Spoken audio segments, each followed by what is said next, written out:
타라오 박사님을 소개해 올립니다. 타라오 박사님은 동아시아 연구센터의 대표고 관심사는 한국의 정치 경제 시스템, 또 한반도 비상사태와 통일, 아시아에서의 미국의 동맹관계, 북한의 인권 등에 이릅니다. 그런 주제에 대해서 관심을 갖고 계시고요. 공군에서 복무를 하셨습니다. 공군 베테랑이신 타라오 박사는 미국 국방부 등에서 국가 안보, 정보, 또 동맹, 정치 군사 문제를 연구했습니다. 타라오 박사님은 데이비스 캘리포니아 대학교에서 국제관계학 학사 학위를 땄고 프린스턴 대학교에서는 국제정책학 석사, 오스틴 텍사스 대학교에서는 공공정책학 박사 학위를 받았습니다. 오늘은 한국의 부정선거와 그 대처 방안이라는 제목으로 발표를 해주시겠습니다. 타라오 박사님께 마이크를 넘기겠습니다. 네, 이렇게 동영상을 만나게 돼서 반가워요. 제가 여러분들 앞에서 이렇게 말씀을 드리는 것에 대해서 아주 영광으로 생각하고요. 또 저를 초대해 주신 kcpac에 아주 감사를 드립니다. 요즘 아주 힘드시죠? 우선 내가 어떻게 시작하고 싶냐면 힘내세요 하고 싶어요. 그리고 제가 영어로 해야지 좀 더 정확하게 말을 하니까 이제부터는 영어로 할게요. As some of you know, I've written about the election fraud in South Korea. Let me just state why this is such an important topic. And I'm going to start out with the very identity of the Republic of Korea. The Republic of Korea is a liberal democracy, and it is also a republic. In a liberal democracy and a republic, the citizens have the sovereignty, and the citizens temporarily lend their sovereignty to their elected representatives. And they do this through the election process, through the voting process. So what this means is that the election process has to be transparent and has to be trustworthy in order for the outcome to reflect people's will. If the voters have doubts about the process and if they don't trust the outcome, then the steps need to be taken to restore that trust. Because if the outcome does not reflect the voters' will, then it's not a representative government. In South Korea's general election on April 15, 2020, the official outcome was 180 seats for 더불어민주 Party, or also known as the Democratic Party of Korea, and its satellite party. This is shocking. Gordon mentioned this earlier. 180 out of 300, that's 60%, which means that they can pretty much pass almost any laws, except the Constitution, any laws at once without the opposition input. So that is very dangerous. So let's look at why people are saying that fraudulent elections occurred. Let me begin with Professor Walter Mabaine's study, and I'm sure you've all heard of it. He has this statistical analysis of the election data using his e-forensics model. And this model has been used he has used it for a lot of different elections around the world. And what his model showed in the case of South Korea is that over 1.4 million votes were fraudulent. That's quite a bit. Of those, slightly over 1 million votes were manufactured, and about 360,000 votes were stolen from other candidates. So that's all pretty significant. His model also revealed that in certain districts, the fraudulent winning party was the Democratic Party. But in other districts, the fraudulent winning party was the United Future Party. So this issue is not about left or right, but it's an issue for all citizens of South Korea. This fits right into the discovery that there were more votes casted than the number of registered voters in Korea. And this alone should be enough evidence to basically throw out the elections and require a new election right away. But of course, that didn't happen. There was a recount in one district out of all the districts in South Korea, and that's only because there was some of the citizens that were monitoring at the polling booth. They were very, very vigilant, and they questioned the outcome. It just wasn't right. So they basically reset the machine. They restarted the machine, the vote counting machine, and they proceeded to recount. And the second time around, the results were dramatically different. So this is how it was. Initially, the Democratic Party had 180 seats, and the United Future Party had 80 votes. So huge difference. But then after the reset, it was actually reversed. It was United Future Party that had more votes, 170, and the Democratic Party had 159. So that actually reversed the situation. But even the totals were different. Initially, the total was 260, but later on, the second time around, it was 329. So, I mean, what does this mean? How could this happen? Well, let me draw your attention to this other video that has been out there showing a vote counting machine system at polling stations. And you may have seen this, but they're taking this machine out, and on the back of it, there are 4 USB ports. And there was a USB mouse, or there was a mouse plugged into the USB. These USB ports are serious security concerns. Anyone can plug in some sort of hacking devices in this USB ports, and that can soon take over the computers in a matter of seconds.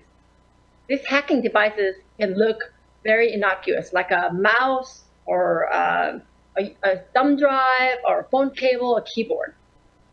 So it is very possible for this to happen. That brings to the next question. Did the voting machine have communications capability? And according to the National Election Commission, there is not supposed to be any sort of communications capability. But if you saw, again, going back to the video, the machine, it's actually a system. It's a vote counting machine, and then there are 2 what looks like consumer laptops and a printer. So these 2 consumer laptops, if that's what they are, then they have Wi-Fi and Bluetooth capability. So it has ability to communicate. So the problem of electronic vote rigging is that it's not easily observable to human eyes. Often it's not observable at all. So transparency is critical when using electronic means. The National Election Commission should release source code, and that'll help with this transparency issue. And I'll talk about that more later. If the machines weren't enough of a problem, the election network used Huawei equipment. And I know this has been brought up several times. The National Election Commission chose LG U+ 5G for its Wi-Fi network. The problem is that LG U+ uses Huawei equipment in its 5G network. And it doesn't have to be equipment at the polling station, because it's wherever the network is. It could be at the base station. It could be at the data centers. So that's where the Huawei equipment is. And if it goes through that, then it brings this other problem of China's Communist Party accessing and manipulating the data and the network and using them for nefarious purposes. And Gordon Chang mentioned this earlier. So this opens door for CCP interference in South Korean elections. Additionally, there were Chinese people actually working at this polling booth, which is just incredulous. We all know, and other speakers have mentioned this, China has been trying to exert influence over politics and politicians all around the world, the United States, Australia, Canada, European countries. In Taiwan, the CCP attempted to influence the elections there too, but it backfired over there, fortunately. China's intention to influence other countries is clear. So why would CCP exempt South Korea from its influence operations? The intentions there and the capabilities there.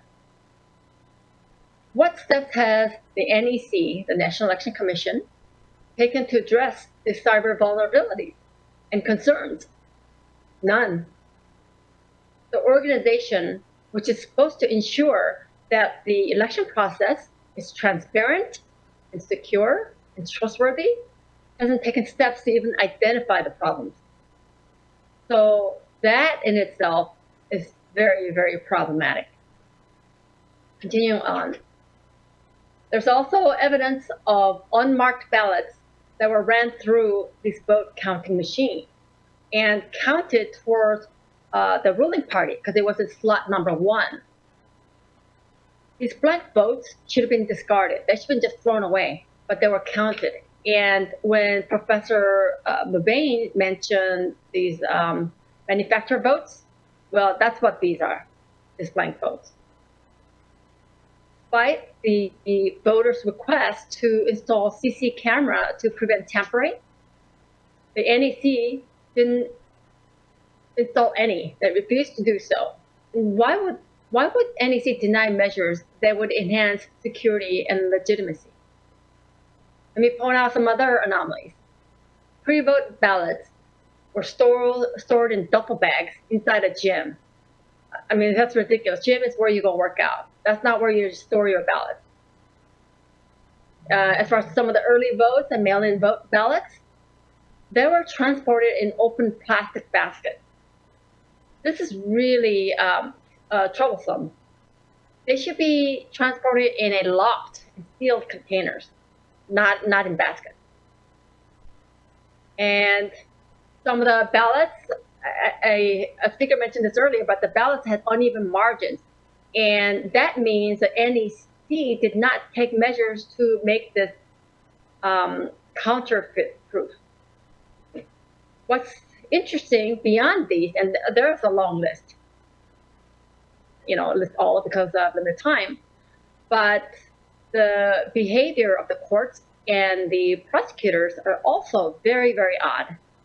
In fact, they're really not taking any steps on over 100 election fraud cases that are filed. And what's interesting is that they also deny the preservation of electronic evidence. That is the key, yet they did not allow the preservation of those. So what should be done? In my writing, I talked about Bolivian case. And in Bolivia, the international inspection team went there only after 10 days after the election. In South Korea, it has been several months already, and nothing has been done. What should have occurred right away is revalidation and recount of the votes. But in South Korea's case, with over 1 million fraudulent votes, the results really should be nullified. After the nullification, and after measures are taken to improve the election process, there should be a new election.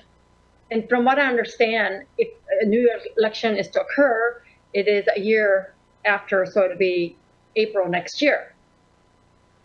During the new election, because there's so many problems with the electronic vote counting machine, what should really happen is they really should be hand counted, doing it manually, just like Taiwan did. In January, in the early part of this year, Taiwan had an election, and this is how they counted their votes. They had one person who took the ballot, read it, and passed it on to the second person.